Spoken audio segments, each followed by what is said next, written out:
নমস্কার বন্ধুরা, আজকে তোমরা দেখবে বাড়িতে বা বাড়ির ছাদে টাইলস কিভাবে রং করতে হয়।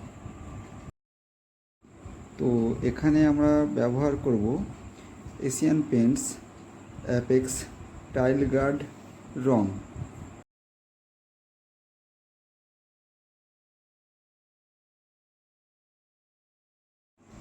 টাইল গার্ড ছাড়াও এখানে এশিয়ান পেন্টস ফ্লোর গার্ড রঙও ব্যবহার করা যেতে পারে, তাতে কোনো সমস্যা হবে না।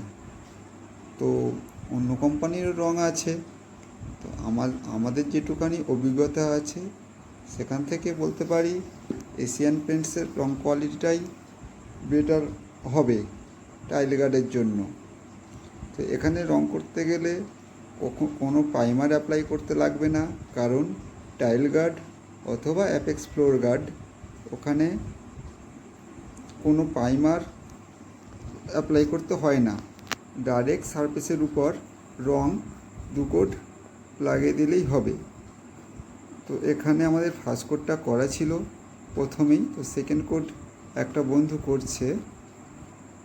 এখানে টালিটা বড্ড ডিজাইন বলে সেই জন্য আমরা 3 ইঞ্চি ব্রাশ ইউজ করেছি, তাতে সুবিধাটা বেশি হবে।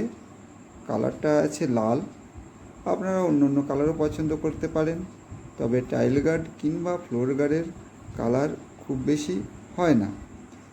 তো এখানে আমার বন্ধুটা ডবল কোট মারার কাজ চলছে, খুব ভালোভাবেই কাজ করছে।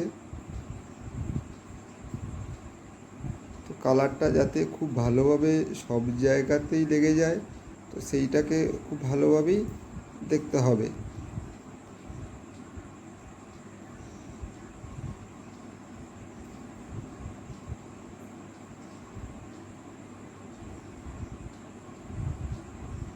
এটা আছে দোতলার বাড়ির ছাদের উপর। আমাদের কালারটা আছে অ্যাপেক্স টাইল গার্ডের টেরাকোটা।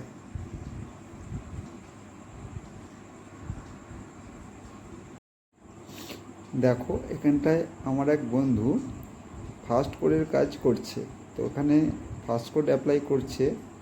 এটা শুকিয়ে গেলে এখানে সেকেন্ড কোট অ্যাপ্লাই করতে হবে, যেটা শুকাতে সময় লাগে 4 থেকে 6 ঘন্টা। তারপরে সেকেন্ড কোটটা অ্যাপ্লাই করাটা খুবই ভালো হবে। এটাই প্রসেস।